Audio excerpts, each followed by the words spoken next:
आपलं पुन्हा एकदा स्वागत। लाडकी बहीण योजनेसंदर्भात एक मोठी बातमी समोर येतेय। आता बहिणीकडे कार आणि नोकरी असेल तर ती बहीण लाडकी नसणार आहे, कारण सरकारनं लाडक्या बहिणींच्या अर्जांची आता छाननी करायला घेतली आहे। यामध्ये कुणाकडे चारचाकी असल्यास अर्ज बाद केला जाणार आहे। तसंच 2.5 लाखांचं उत्पन्न असणाऱ्यांनाच फक्त योजनेचा लाभ मिळणार आहे। असं असलं तरीही छाननी सरसकट होणार नाही, असं मंत्री तटकरे यांनी सांगितलंय। तर या योजनेत नेमके काय नियम आहेत पाहूयात। 2.5 लाखाच्या खाली उत्पन्न असलेल्यांना लाभ मिळणार। 2 अर्ज केले असल्यास एकच अर्ज पात्र ठरेल। 4 चाकी असेल तर अर्ज बाद होणार। त्यांची 4 चाकी वाहनं आहेत आणि तरी सुद्धा ते या ठिकाणी लाभ घेत आहेत। त्यांचा आपण ट्रान्सपोर्ट विभाग जो आहे, परिवहन विभाग जो आहे, त्यांच्या मदतीनं आपण तो एक डेटा त्या ठिकाणी क्रॉस व्हेरीफाय करत आहोत। ज्यांचं नावाचं मिसमॅच झालेलं आहे, म्हणजे आधार कार्डवर नाव वेगळं आणि स्पेलिंग आणि त्यांचं बँकचं खातं जे आहे त्याच्यावर त्यांची स्पेलिंग ही वेगळी आहे, ती एक क्रॉस व्हेरिफिकेशन आपण करत आहोत। आणि आम्ही केंद्र सरकारकडे किंवा आपल्या सेंट्रल गव्हर्नमेंटकडून आधारचं एक अप्रूव्हल आपल्याला लागतं KYC साठी, तर ती एक आम्ही त्यांची परवानगी आल्यानंतर ती एक आम्ही सुरुवात करत आहोत। याच्यामध्ये कुठेही आपण जो शासन निर्णय मूळ काढला होता याच्या कुठलेही निकष किंवा त्याच्यामध्ये कुठलेही बदल आपण करत नाही आहोत। आणि आता पाहूयात इतरही महत्त्वाच्या बातम्या 36 जिल्हे 36 रिपोर्टरमध्ये। अलिबागमधील किम समुद्रकिनारी बैलगाडा शर्यतीचं आयोजन करण्यात आलं होतं। या बैलगाडा शर्यतीमध्ये 135 बैलगाड्यांनी सहभाग घेतला होता। तर नवीन वर्षातील पहिल्या बैलगाडी स्पर्धांचा आनंद लुटण्यासाठी म्हणून बैलगाडी शौकीनांनी देखील इथं मोठ्या प्रमाणात गर्दी केली होती। बुलढाणा नगरपालिकेतर्फे गेल्या 3 ते 4 वर्षांपासून व्यायामशाळा बांधण्यात आली होती। त्या ठिकाणी युवकांना व्यायाम करण्यासाठी स्वतंत्र रस्ता नसल्यामुळे शाळेची भिंत ओलांडून जावं लागतंय। त्यामुळे व्यायामशाळेला स्वतंत्र रस्ता द्या, या मागणीसाठी युवकांना इथं नगरपालिकेसमोर आंदोलन करण्याची वेळ आली आहे।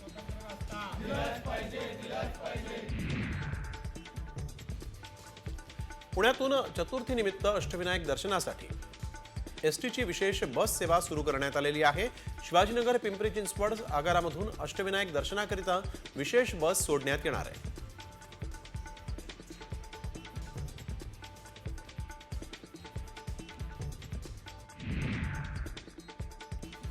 सागरी किनारा मार्गावर आता 2 अग्निशमन केंद्र उभारण्यात येणार आहेत। वाहनांना या मार्गाचा जलद वाहतुकीसाठी फायदा होतोय। आता या जलद मार्गाचा वापर अग्निसुरक्षेसाठी देखील करण्यात येणार आहे।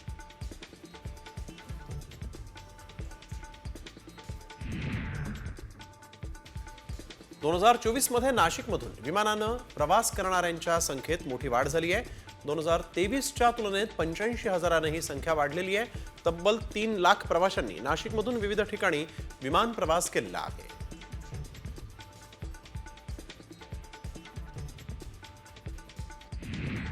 - 2024 मध्ये नाशिककरांना गिफ्ट मिळणार आहे। यावर्षी कोलकाता आणि चेन्नई या ठिकाणी देखील नाशिकमधून विमानसेवा सुरू होण्याची शक्यता आहे। सध्या नाशिकमधून दिल्ली, बंगळुरू, हैदराबाद, अहमदाबाद, नागपूर, इंदोर आणि गोवा या ठिकाणी नियमित विमानसेवा सुरू आहे। एसटी महामंडळानं नवीन वर्षात उत्पन्न वाढीसाठी नवा उपक्रम सुरू केलेला आहे। एसटीच्या चालक आणि वाहकांना आता प्रोत्साहन भत्ता मिळणार आहे।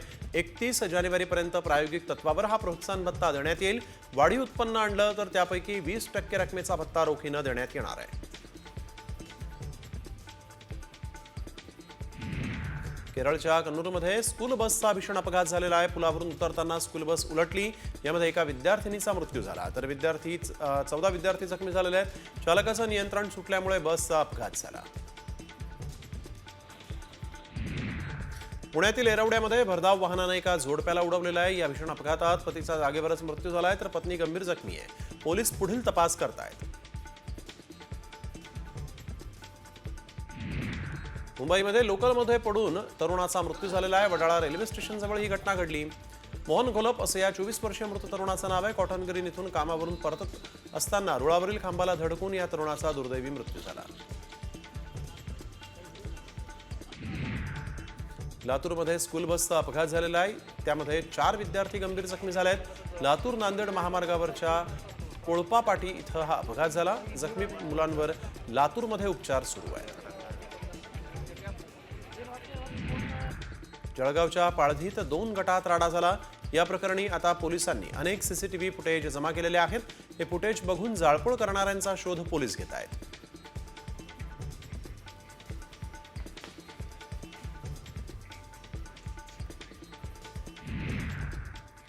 तर एक महत्त्वाची बातमी, मंत्रालयातील सुरक्षेसाठी राज्य सरकारनं आता एक मोठा निर्णय घेतला आहे. मंत्रालयामध्ये येणाऱ्यांचे आयडेंटिफिकेशन होणार आहे. मंत्रालयामध्ये आलेला प्रत्येक माणूस आयडेंटिफाय झाला पाहिजे. त्या अनुषंगानं हा निर्णय घेतल्याचं मुख्यमंत्री फडणवीसांनी सांगितलं आहे. मंत्रालयात दलाल फिरतात असं म्हणतात. आता या निर्णयामुळे हे दलाल कोण ते पाहू असंही फडणवीस यांनी म्हटलं आहे.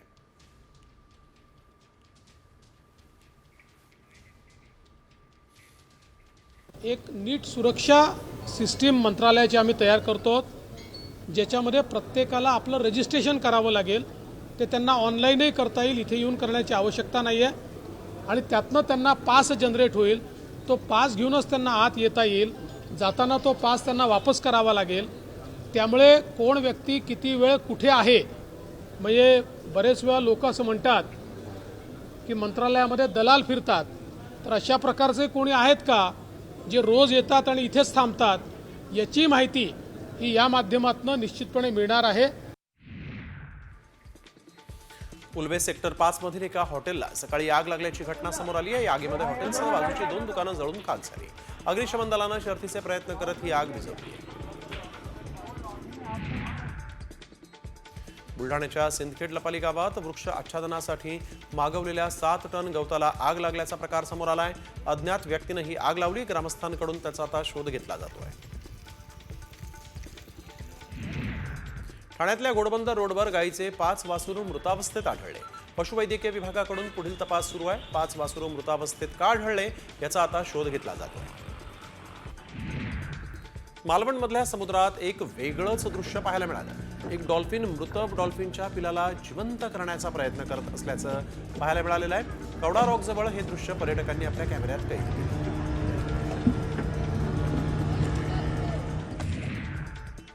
लोणावळ्यामध्ये एकविरा देवीच्या गडावरील पालखीत अचानक मधमाशांनी हल्ला केला. त्यात अनेक भाविक जखमी झालेले आहेत. एकविरा गडावर फटाके फोडायला बंदी आहे, मात्र तरीही काही हुल्लडबाज भाविकांनी कलर धुराचे फटाके इथं फोडले. त्यामुळे विथरलेल्या मधमाशांनी थेट भाविकांवर हल्ला चढवला.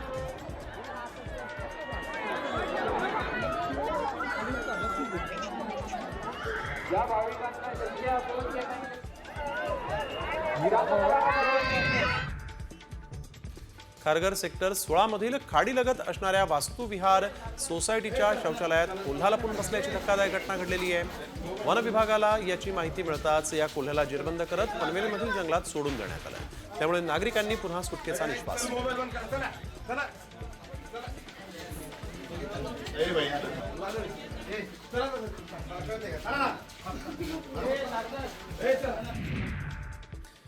आणि आता धक्कादायक बातमी नागपूरमधून. नागपुरातील बाबुळखेडा शिवारामध्ये भर रस्त्यात गोळीबार करून एकाची हत्या करण्यात आली. बाईकवरून आलेल्या हल्लेखोरांकडून पवन हिरणवार नावाच्या या व्यक्तीवर गोळीबार करण्यात आला. यात पवन हिरणवार याचा मृत्यू झाल्याची प्राथमिक माहिती आहे. पोलीस घटनास्थळी दाखल झाले असून या घटनेचा तपास सुरू आहे. तर मृत पवन हिरणवार हा गुन्हेगारी प्रवृत्तीचा आहे अशी देखील माहिती आता समोर आली आहे. भर रस्त्यात एका व्यक्तीची गोळ्या झाडून हत्या करण्यात आली आहे.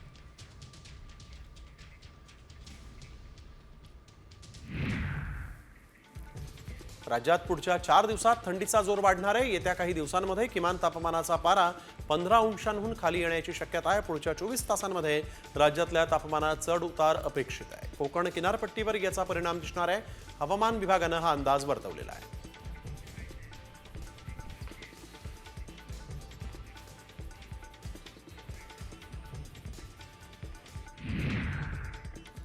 आणि आता पाहूयात शेतीविषयक महत्त्वाच्या घडामोडी ॲग्रोवनमध्ये.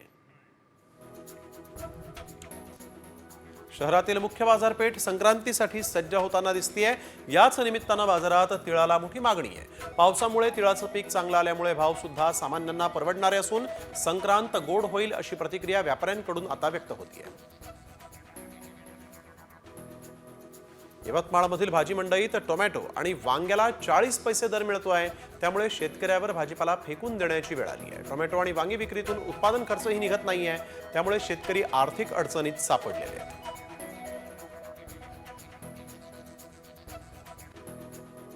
नाशिकमध्ये बदलत्या वातावरणाचा फटका द्राक्ष बागांना देखील बसतोय. या पार्श्वभूमीवर नाशिकच्या विंचूरमधील शेतकरी महेश जाधवांनी जुन्या साड्यांचं आच्छादन संपूर्ण द्राक्ष बागेवर केलेलं आहे. ऊन आणि थंडीपासून बागेचं संरक्षण व्हावं यासाठी म्हणून शेतकऱ्यांनी ही शक्कल लढवलेली आहे. त्याचा फायदा शेतकऱ्याला होऊ लागलाय.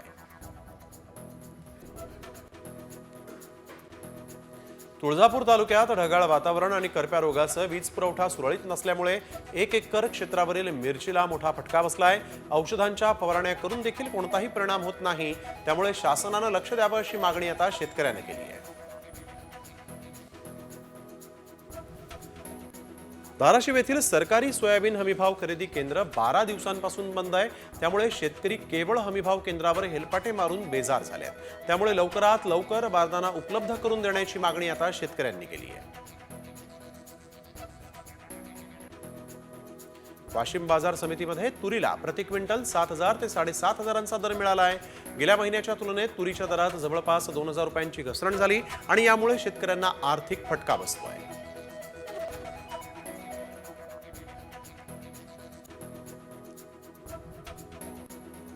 हिंगोलीतील नाफेड केंद्र गेल्या आठवड्याभरापासून बंद असल्यामुळे सोयाबीन उत्पादक शेतकरी अडचणीत सापडले आहेत. बारदाना उपलब्ध नसल्यामुळे खरेदी बंद केल्याचं केंद्र चालकांनी सांगितलेलं आहे. त्यामुळे विक्रीसाठी काढलेलं सोयाबीन किती दिवस सांभाळून ठेवायचं असा प्रश्न आता शेतकरी विचारत आहेत. नांदेडच्या जिल्हा परिषद कृषी विभागाच्या वतीनं माळेगाव यात्रेमध्ये भव्य कृषी प्रदर्शन भरवण्यात आलं. या कृषी प्रदर्शनामध्ये 103 स्टॉल लावण्यात आलेले आहेत. त्यासोबतच जिल्ह्यातील कृषीनिष्ठ 16 शेतकऱ्यांचा सन्मान आणि फळभाजीपाला तसंच मसाला आणि इतर पिकांची स्पर्धाही घेण्यात आली.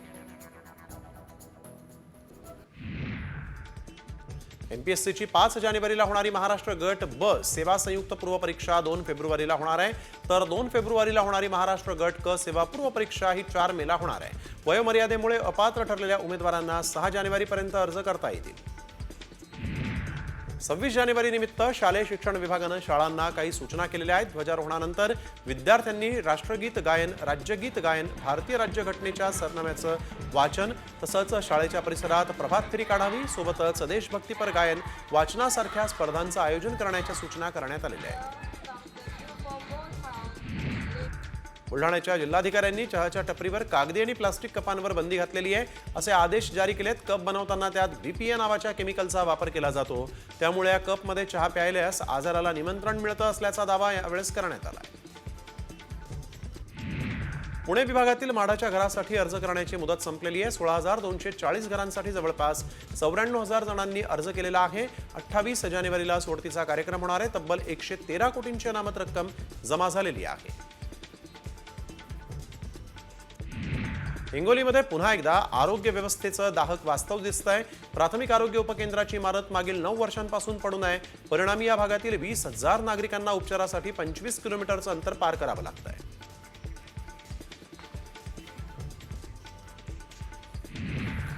यानंतर एक धक्कादायक बातमी. केरळच्या कन्नूरमध्ये स्कूल बसचा भीषण अपघात झालेला आहे. पुलावरून उतरताना स्कूल बस उलटली आणि यात एका विद्यार्थिनीचा मृत्यू झाला, तर 14 विद्यार्थी जखमी झालेले आहेत.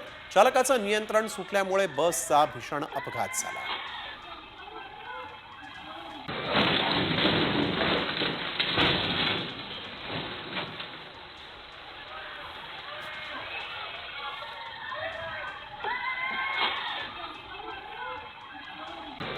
केरळमध्ये स्कूल बस उलटलेली आहे. एका विद्यार्थिनीचा यामध्ये मृत्यू झालेला आहे, तर 14 जखमी झालेले आहेत.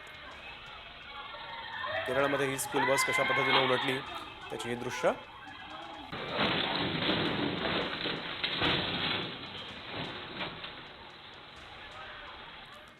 आणि आता पाहूयात इतरही महत्त्वाच्या बातम्या टॉप 50 मध्ये. मंत्रिमंडळाच्या बैठकीत शेतकऱ्यांसाठी मोठा निर्णय झालेला आहे. राज्य सरकार 4,849 एकर जमिनी शेतकऱ्यांना परत करणार आहे. सरकारी थकबाकीपोटी लिलाव होऊनही या जमिनी सरकार जमा झाल्या होत्या आणि याच जमिनी शेतकऱ्यांना परत करण्याचा निर्णय सरकारने घेतलाय, त्यामुळे शेतकऱ्यांना दिलासा मिळणार आहे. बुलढाण्यामध्ये मंजूर झालेल्या वैद्यकीय महाविद्यालयाची जागा बदलण्याची मागणी आता कृती समितीनं केली आहे. शहरातच 23 एकर जागा उपलब्ध असून या ठिकाणी खर्च देखील कमी लागणार आहे. शिवाय वैद्यकीय सेवा घेणाऱ्यांसाठी सोयीस्कर असल्यामुळे वैद्यकीय महाविद्यालय शहरातील या जागेवर उभारावं असं निवेदन जिल्हाधिकाऱ्यांना देण्यात आलं आहे. सांगलीच्या मध्यवर्ती सहकारी बँकेनं वर्षभरात थकीत कर्जदारावर कारवाईचा बडगा उगारलेला आहे. यामध्ये थकबाकीदार 9 संस्थांवर कारवाई करत आतापर्यंत 130 कोटी 47 लाख रुपयांची कर्ज वसुली करण्यात आलेली आहे. तर बँकेकडून मार्च अखेरपर्यंत 100 कोटी रुपये वसुली करण्याचं सांगण्यात आलेलं आहे. देवतारी त्याला कोण मारी या म्हणीचा प्रत्यय कोल्हापुरात दिसला. हरिनामाचा जप करत असताना कसबा बावड्याच्या पांडुरंग उल्पेंना हार्ट अटॅक आला. डॉक्टर्सनी त्यांना मृत घोषित केलं. मृतदेह अँब्युलन्समधून घरी नेत असताना स्पीड ब्रेकरचा धक्का त्यांना बसला आणि पांडुरंग तात्यांच्या बोटाची हालचाल सुरू झाली.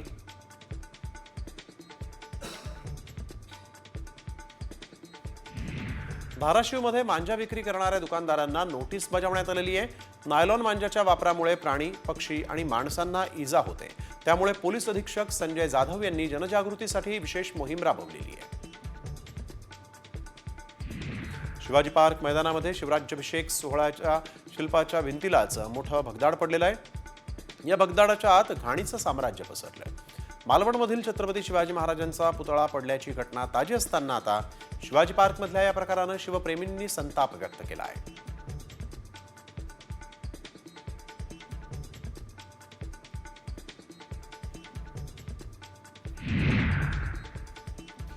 मुंबईकरांनी तब्बल 52 कोटींची मॅगी फस्त केली. मुंबईकरांनी ऑनलाईन ॲपवरून वर्षभरात 52 कोटींच्या मॅगीची ऑर्डर दिलेली आहे. 80 फुटबॉल स्टेडियममधल्या प्रेक्षकांचं पोट भरू शकेल एवढी मॅगी मुंबईकरांनी वर्षभरामध्ये फस्त केली.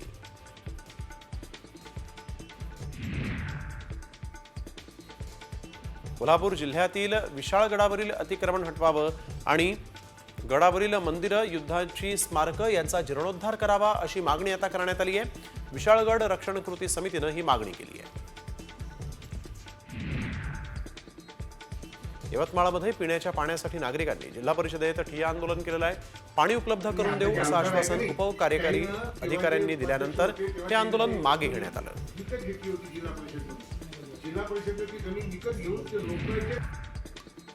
यवतमाळच्या दिग्रसमधील जनसंघर्ष अर्बन निधी बँकेच्या अध्यक्षांसह सदस्यांनी ठेवीदारांचे 44 कोटी लाटल्याचा आरोप करण्यात आलेला आहे. 6,500 ठेवीदारांची फसवणूक केल्याचा हा आरोप आहे. या पार्श्वभूमीवर यवतमाळच्या जिल्हाधिकारी कार्यालयामध्ये खातेधारकांनी ठिय्या दिला आहे.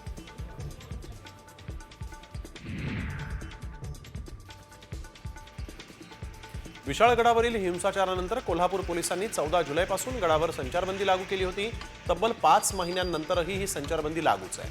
त्यामुळे पर्यटकांना विशाळगडाला भेट देता येत नाहीये. तेव्हा ही संचारबंदी उठवावी अशी मागणी गडावरील नागरिकांनी केली आहे.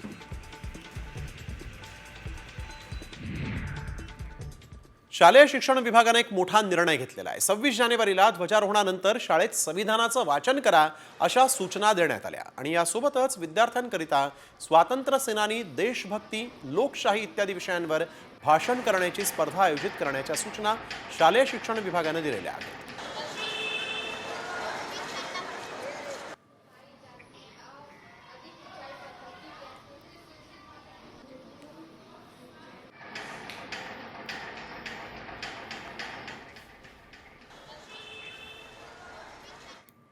तापमानात वाढ झाल्यामुळे जर का स्वेटर्स तुम्ही कपाटात ठेवले असतील तर ते पुन्हा बाहेर काढा, कारण पुढच्या 4 दिवसात थंडीचा जोर वाढणार आहे.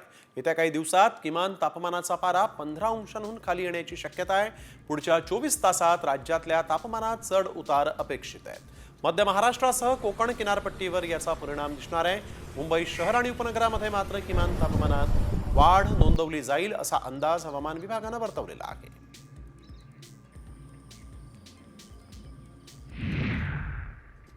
हैदराबाद नवी दिल्ली दक्षिण एक्सप्रेस मध्ये चोरट्यांनी तरुणाची हत्या केलेली आहे. 4 आरोपींनी पैसे तसंच मोबाईल चोरीसाठी मारहाण करत या तरुणाची हत्या केल्याचं तपासात उघड झालं. या प्रकरणी 4घांना अटक करण्यात आली असून पुढील तपास सुरू झाला आहे. कंपनी मालकानं कंपनीच्या कार्यालयात 31 डिसेंबर आणि 1 जानेवारी सलग 2 दिवस 16 वर्षीय अल्पवयीन मुलीवर अत्याचार केलेले आहेत. अल्पवयीन मुलगी वसई पूर्वेच्या एका प्रिंटिंग कंपनीमध्ये कामाला आहे. प्रदीप प्रजापती असं या अत्याचार करणाऱ्या आरोपीचं नाव असून त्याच्या विरोधात गुन्हा दाखल करण्यात आला आहे. पुण्याच्या थेऊरमध्ये उघड्यावर लघुशंका करताना अटकल्यामुळे टोळक्यानं वॉचमॅनसह त्याच्या पत्नीला मारहाण केली. या घटनेत उपचारादरम्यान जखमी महिलेचा मृत्यू झाला. या प्रकरणी लोणी काळभोर पोलिसांनी सतीश लोखंडे, अजय मुंढे, भानुदास शेलार या तिघांना अटक केली आहे. पुण्यातील लोहगाव परिसरात पुन्हा वाहनांची तोडफोड करण्यात आली. गेल्या 10 ते 15 दिवसात ही तिसरी घटना असून नागरिकांमध्ये भीतीचं वातावरण आहे. या प्रकरणामध्ये 4 अल्पवयीन नशेखोर आरोपींना पोलिसांनी ताब्यात घेतलं आहे. 31च्या रात्री मीरा रोडमध्ये तुफान हाणामारी झालेली आहे. काश्मीरा हद्दीतील माडा कॉलनीमध्ये ही घटना घडली. या हाणामारीमध्ये एकाचा मृत्यू झाला असून एकाची प्रकृती गंभीर आहे. डीजेच्या आवाजावरून वाद झाला असल्याची प्राथमिक माहिती आहे.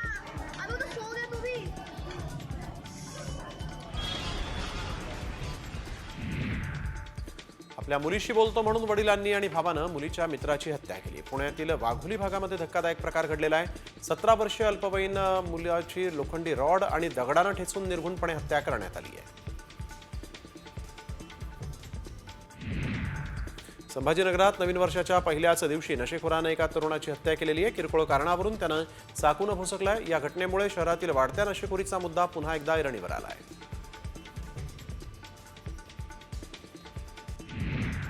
सांगलीमध्ये बाईक चोरांच्या पोलिसांनी मुसके आवळलेले आहेत. त्यांच्याकडून तब्बल 19 बाईक जप्त करत 8 लाखांचा मुद्देमाल जप्त करण्यात आला. स्थानिक गुन्हे अन्वेषणच्या पथकानं ही कारवाई केलेली आहे. 31च्या अनुषंगानं अंमली पदार्थ विरोधी मोहीम राबवण्यात आली. या मोहिमेमध्ये वाकड पोलिसांनी तब्बल 5 किलो 100 ग्राम गांजा जप्त केला आहे. या विरोधात NDPS कायद्यानुसार गुन्हा दाखल करण्यात आलेला आहे.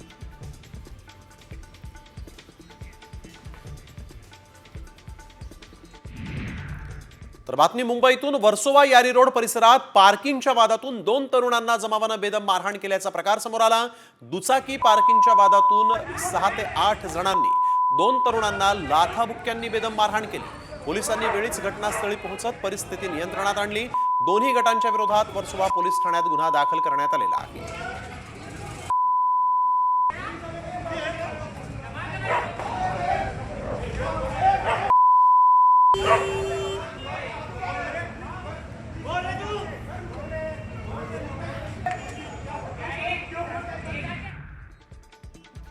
गतवर्षाला निरोप देण्यासाठी कोल्हापूरच्या राजारामपुरीमध्ये गांजा विक्रीसाठी आलेल्या एका तरुणाला पोलिसांनी अटक केली आहे. त्याच्याकडून 78,250 रुपयांचा 3 किलो गांजा आणि मोबाईल हँडसेट असा मुद्देमाल पोलिसांनी जप्त केला आहे.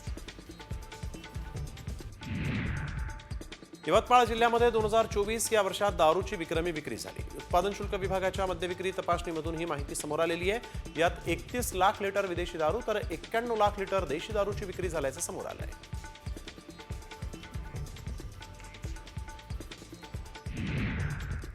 विशाळगडावरील संचारबंदी उठवण्याची मागणी आता केली जाते आणि या मागणीसाठी स्थानिकांनी जिल्हाधिकारी कार्यालयासमोर धरणं आंदोलन केलेलं आहे. या संचारबंदीमुळे सर्व व्यवसाय बंद आहेत. त्यामुळे परिसरातील नागरिकांवर उपासमारीची वेळ आलेली आहे. 14 जुलै रोजी विशाळगडावर हिंसाचाराची घटना घडली आणि त्यानंतर परिसरात संचारबंदी लागू करण्यात आली होती.